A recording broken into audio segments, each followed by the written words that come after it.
Da tribuna da Assembleia Legislativa de São Paulo, a jurista e deputada estadual Janaína Pascoal fez um sério alerta sobre as restrições a direitos e garantias fundamentais que vêm se intensificando e que vêm, inclusive, sendo aplaudidas por parte da população, por pessoas que pensam que não há problemas na restrição de direitos fundamentais quando a arbitrariedade atinge seus adversários. A deputada apontou que o ministro Alexandre de Moraes, do Supremo Tribunal Federal, mandou colocar uma tornozeleira eletrônica no deputado federal Daniel Silveira após o deputado ter participado de uma manifestação pacífica. Janaína Pascoal apontou: quem está do outro lado aplaude a colocação de tornozeleira em um parlamentar por ele ter vindo a uma manifestação pacífica. Eu considero isso muito grave em termos de desrespeito às nossas liberdades. Janaína Pascoal mencionou ainda o caso do festival Lollapalooza, em que um ministro da Justiça Eleitoral concedeu uma liminar para proibir artistas de se manifestarem após provocação por parte do partido do presidente Jair Bolsonaro. A jurista explicou: pré-campanha só se aplica para os potenciais candidatos.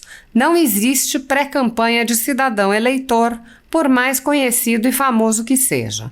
Não é porque o cidadão é artista que ele perde sua condição de cidadão. Não tem lei nenhuma que proíba um artista, um jornalista, um formador de opinião, um religioso de se manifestar, de expressar sua opinião política e eleitoral. A deputada questionou a adequação da manifestação dos artistas, apontando: podemos questionar, é adequado o artista se manifestar dessa forma? Mas aí é o público dele que vai avaliar. Janaína Pascoal acrescentou: entre ser inadequado e ser uma ilegalidade, uma ilicitude passível de proibição, de multa, vai uma distância enorme. A deputada alertou sobre as torcidas e disse: e aí, aqueles que defendem a liberdade de expressão do deputado Daniel Silveira aplaudiram essa excrescência. Desculpe, não tem outro termo para isso. O que está faltando é um pouco de ponderação, um pouco de distanciamento e muito de justiça. Porque nós vamos abrindo portas para essas intervenções do Estado, para essas proibições. Nem entro no mérito da proibição do Telegram, mas percebam que estamos em um crescente de cessação de nossos direitos e liberdade. Janaína Pascoal pediu aos cidadãos que procurem exercitar a alteridade e perceber que toda restrição do direito de liberdade de expressão e de manifestação, sobretudo pacíficas, toda restrição fere a democracia, fere a república e fere cada cidadão. Hoje é contra esse, mas amanhã pode ser contra aquele. É o que estamos vendo. Nunca imaginei testemunhar tamanho retrocesso. A decisão relativa ao festival, mencionada pela deputada, já foi revogada, após o partido retirar a ação a pedido do presidente Jair Bolsonaro. Em contraste, as decisões que afetam conservadores costumam ter consequências muito mais graves, ainda que não haja elementos de prova de qualquer crime. Com vagas acusações de ataques ao sistema eleitoral, conservadores vêm sofrendo brutais perseguições e violações de direito. A renda da Folha Política e de outros sites e canais conservadores está sendo confiscada há mais de 7 meses a mando do ministro Luiz Felipe Salomão, ex-corregedor do Tribunal Superior Eleitoral, com o apoio e respaldo do ministro do STF, Luiz Roberto Barroso, ex-presidente do TSE. O confisco da renda atinge todos os vídeos produzidos pelo jornal, independente de tema, data ou qualquer outro fator. Se você apoia o trabalho da Folha Política e pode nos ajudar a manter o jornal, doe qualquer valor utilizando o QR Code que está visível na tela ou use o código PIX ajude@folhapolitica.org.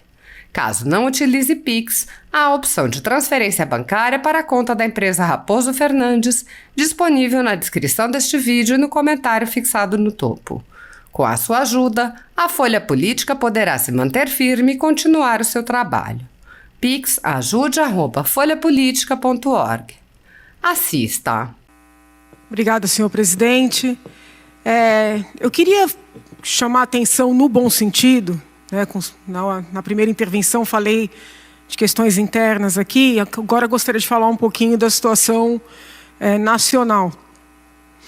Eu tenho, assim, uma grande preocupação com algumas decisões que vêm sendo prolatadas, que são decisões que impactam, né, de maneira muito profunda o direito de expressão e de manifestação.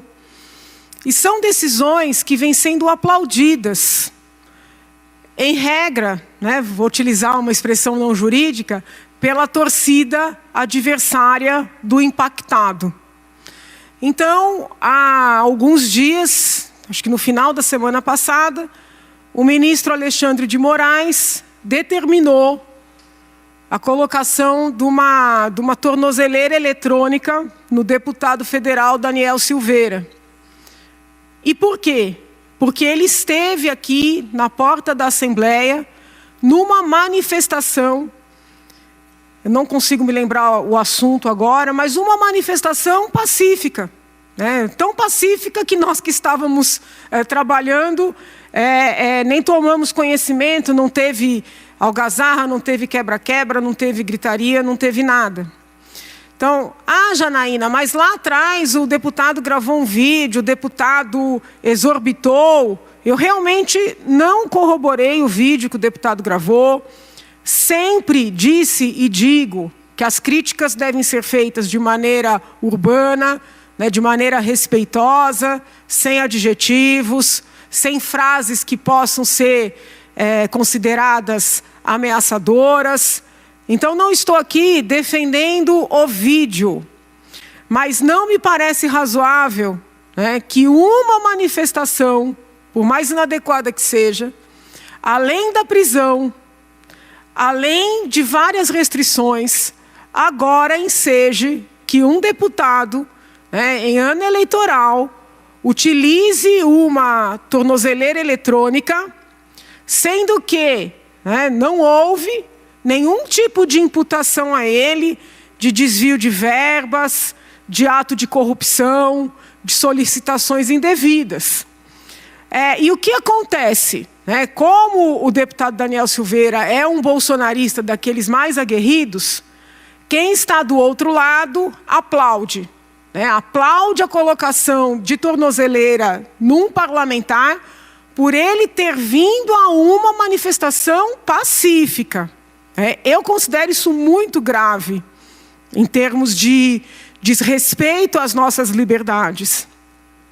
Aí, neste final de semana, né, é duro porque eu estou afastado da advocacia, mas eu sou advogado. Então, eu tenho que tomar cuidado para não desrespeitar o código de ética dos advogados. Então, eu não quero aqui fazer uma crítica aos advogados.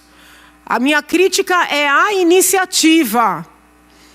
O Partido Liberal, ao qual o presidente se filiou, propôs uma ação perante o Tribunal Superior Eleitoral para proibir que artistas se manifestassem durante um festival de músicas que aconteceu no fim de semana, ou está acontecendo, porque alguns artistas, né, falaram o nome de um candidato, ou falaram contra outro candidato, ou apresentaram bandeiras de candidato, né, pré-candidato, porque, muito embora todos saibam que são candidatos, não se pode falar candidato. O Partido Liberal propôs uma ação para proibir que os artistas se manifestassem.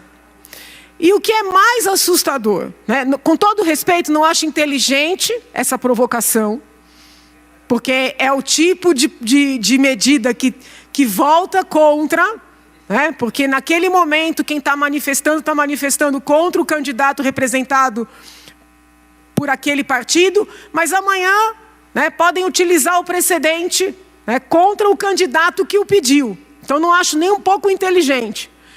Mas além dessa falta de estratégia, com todo respeito, o ministro deu a liminar. O ministro deu a liminar dizendo que um artista falar bem ou mal de pré-candidato seria pré-campanha. Meu pai, pré-campanha só se aplica para os potenciais candidatos.